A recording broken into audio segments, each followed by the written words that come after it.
My sister's husband bragged at dinner. "We don't need your handouts anymore. We're self-made now." They'd been living off my investments. I pulled out overnight, and their self-made empire crumbled within days, leading to desperate midnight texts. I, 34 am, never thought I'd be the kind of person to pull the rug out from under family. But sometimes people push you into corners you never wanted to occupy. My sister married her husband 6 years ago, and I was genuinely happy for her. They seemed solid, ambitious, had dreams bigger than their bank account. That's where I came in. When they pitched their business idea 3 years back, I saw potential. More importantly, I saw my sister's eyes light up when she talked about it. So I invested. Not a small amount either. Nearly $200,000 of my own money, carefully accumulated through years of working in tech consulting. The agreement was simple. I'd be a silent partner with 30% equity. They'd run operations. I'd provide capital and occasional business advice when needed. No family drama, just clean business. I had lawyers draw up proper documents. Everything was legitimate and above board. Their company started as a boutique marketing agency. My sister had the creative vision. Her husband had the sales charisma. Together, they landed some decent clients in the first year. I watched from the sidelines, genuinely proud. I never held my investment over their heads, never brought it up at family gatherings, never made them feel like they owed me anything beyond what our contract stipulated. Then something shifted. Around 18 months ago, my brother-in-law started changing. Success went to his head in ways I didn't expect. They landed 2 major corporate clients, and suddenly he was all designer suits and expensive watches. My sister started posting on social media about their entrepreneurial journey, conveniently editing out the part where I'd funded their launch. I noticed but said nothing. Let them have their moment, I thought. The real problem started at family dinners. My brother-in-law began making comments. Small things at first.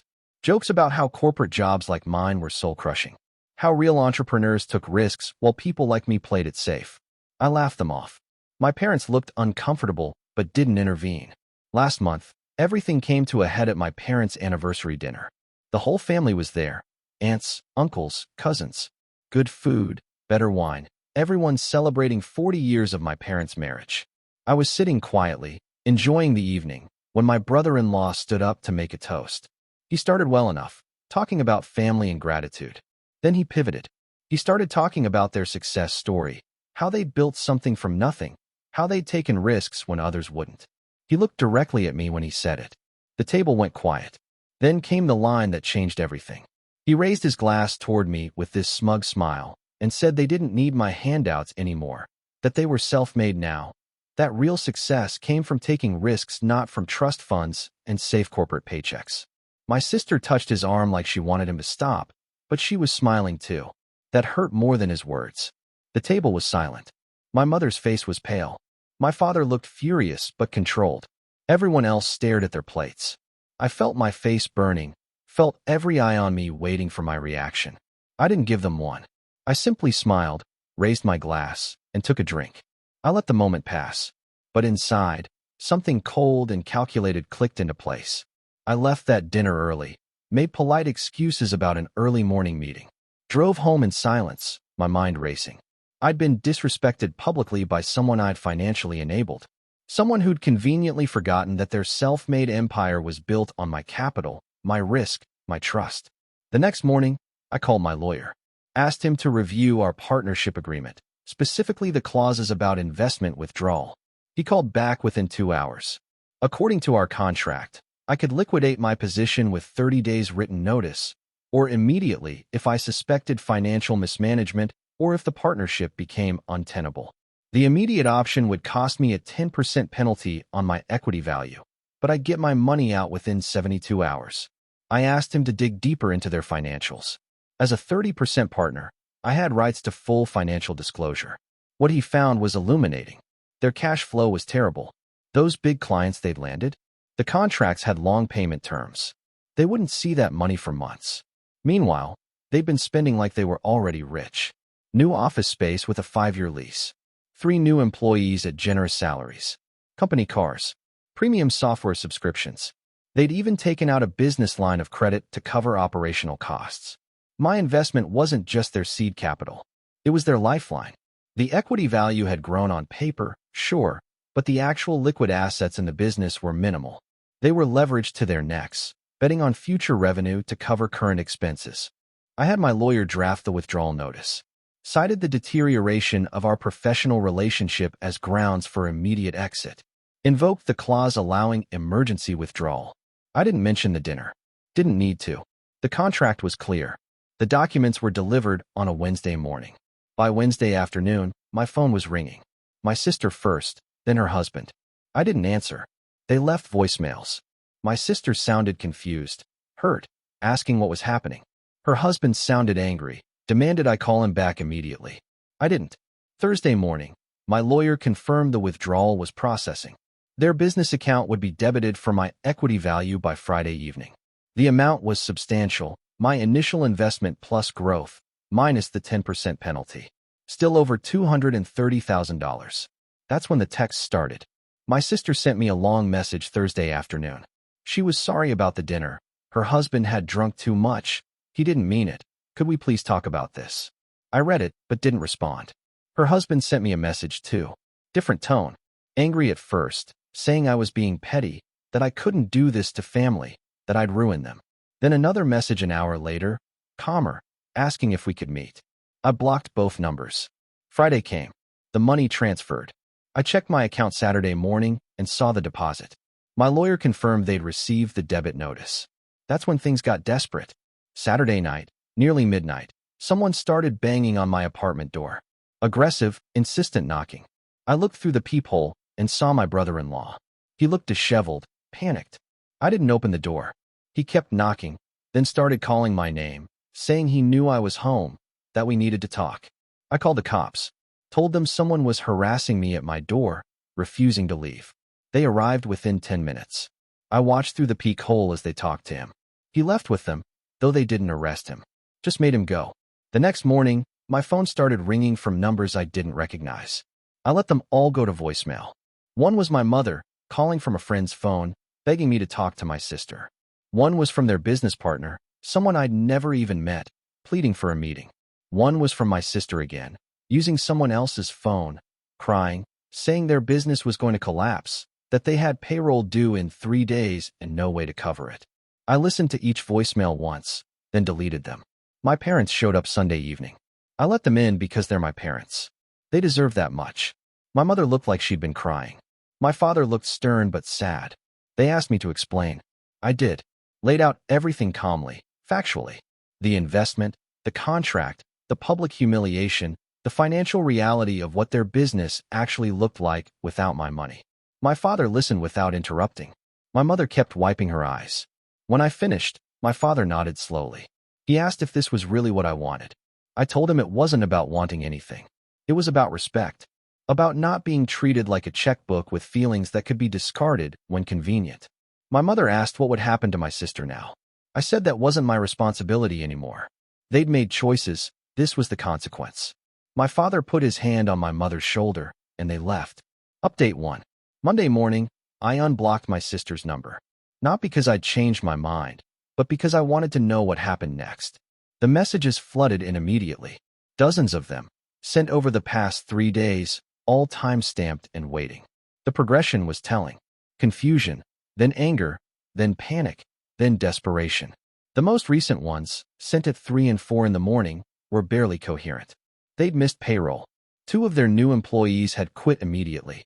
Their landlord for the fancy office space was demanding the next 3 months up front after hearing about their financial troubles. The line of credit they'd been using was being called in early because the bank had noticed the major investor withdrawal. Everything was collapsing exactly as I knew it would. My sister sent one more message Monday afternoon. She asked if I felt good about destroying their lives. If this was what family meant to me. If I'd sleep while knowing I'd ruined everything they'd built. I typed out a response. Short, direct.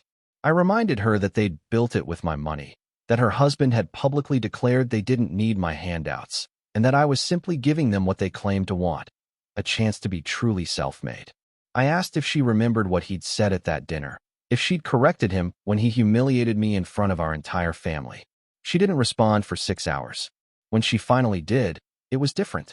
No anger, no accusations. Just the truth, maybe for the first time. She admitted her husband had gotten arrogant, that the success had changed him, changed them both. that she'd been so caught up in the image of success that she'd forgotten who'd made it possible. She said she was sorry. I read her message 3 times. Part of me softened. The part that remembered teaching her to ride a bike when she was 7, that remembered her being my best friend before life got complicated. But another part, the part that had sat at that dinner table feeling small and used, stayed cold. I told her the business decision was final. The investment was withdrawn, the contract dissolved. But I also told her that I'd help her personally, separate from her husband and his ego, if she wanted to start over with something more realistic. Something she actually wanted to build, not something designed to impress people. She asked what about her husband. I said that was her choice to make, not mine. That I wasn't going to dictate her marriage, but I also wasn't going to pretend that what he did was acceptable or that I owed him anything after he'd made it clear I was just a handout he'd outgrown. Update 2. 3 weeks have passed since I pulled my investment. The fallout has been comprehensive and, I'll admit, more dramatic than I anticipated. Their business closed last Tuesday. They couldn't make rent, couldn't cover payroll, couldn't service their debt. The 2 major clients they'd landed pulled their contracts when they heard about the financial instability. Their remaining employee left and posted a scathing review on industry forums about unpaid wages and mismanagement. My brother-in-law tried to find emergency funding, but no bank would touch them. Their books were a disaster, and my withdrawal had tanked their credit rating. He reached out to other family members asking for loans. Most ignored him. One uncle apparently gave him a few thousand out of pity, which disappeared into their debt hole within days. My sister moved back in with my parents 2 weeks ago. Just her, not her husband. I heard this from my mother during a coffee meeting where she asked me to please come to family dinner again. Apparently, my sister and her husband are separated, at least temporarily. He's staying with a friend, trying to find regular work after spending 3 years calling himself a CEO. The story I'm hearing through the family grapevine is that my sister finally confronted him about that dinner. About how his ego and arrogance had destroyed not just their business, but their family relationships. About how he'd made choices that she'd gone along with, but now couldn't defend. Their marriage isn't over, my mother says, but it's badly damaged. I haven't spoken to my brother-in-law at all. Don't plan to. But my sister and I have had several long conversations. Real ones, without the performance of social media success or the pretense of entrepreneurial glory. She's working part-time now at a marketing firm, entry-level position, rebuilding from scratch. She's embarrassed, but also, in a strange way, relieved. The pressure of maintaining that image had been crushing her. She told me something interesting last week. She said that 6 months ago, when things were going well, her husband had suggested they buy me out entirely. Not because they had the money, but because he wanted to take out a massive loan to do it. He wanted to eliminate any reminder that they hadn't started from zero. She'd talked him out of it. Thank God, but the impulse had been there. To erase my contribution from their story completely. That conversation confirmed what I'd suspected. This wasn't just about one bad dinner. It was about a pattern of thinking, a narrative he'd built where he was the hero and I was just an obstacle to his self-made mythology. I've wrestled with guilt. Despite everything, I do. She's my sister. I watched their lives implode in real time, and I was the one who set it in motion. But then I remember that dinner. I remember the smirk on his face, the way the whole table went silent, the way my sister smiled along with him. I remember feeling like a fool for ever trusting them with my money and my goodwill. My father pulled me aside last Sunday. He said he understood why I did what I did, even if he wished it had played out differently. He also said something that stuck with me. He said that respect and gratitude aren't just social niceties in families. They're the foundation of trust. And once that trust breaks, sometimes the kindest thing you can do is enforce boundaries, even harsh ones. He said I'd taught my sister and her husband a lesson they'd apparently needed to learn, even if the tuition was expensive. I've decided to maintain my offer to help my sister separately, once she's figured out what she actually wants to do. Not another business investment. I'm done mixing family and money like that. But mentorship, connections in my industry, maybe a personal loan if she needs it for something practical like education or training. Her path forward is hers to choose, but I'll support her if it's genuine. As for her husband, I've made peace with the fact that he'll probably hate me forever. That's fine. I don't need his approval or his apology. The midnight texts and desperate voicemails have stopped. I assume he's realized that bridge is burned beyond repair. Looking back, I don't regret pulling my investment. What I regret is that it had to happen at all. That success poisoned people I cared about. That money, or the illusion of it, turned family dinners into battlegrounds and gratitude into embarrassment. I'm back at work, back to my supposedly soul-crushing corporate job, and honestly, I'm content. My life isn't flashy, but it's stable and honest. I don't have to pretend I'm something I'm not or rewrite history to feel good about my success. My brother-in-law wanted to be self-made. Now he has his chance, just not the way he imagined. If you'd like to see more stories like this, a gentle tap on the subscribe button would mean the world to us.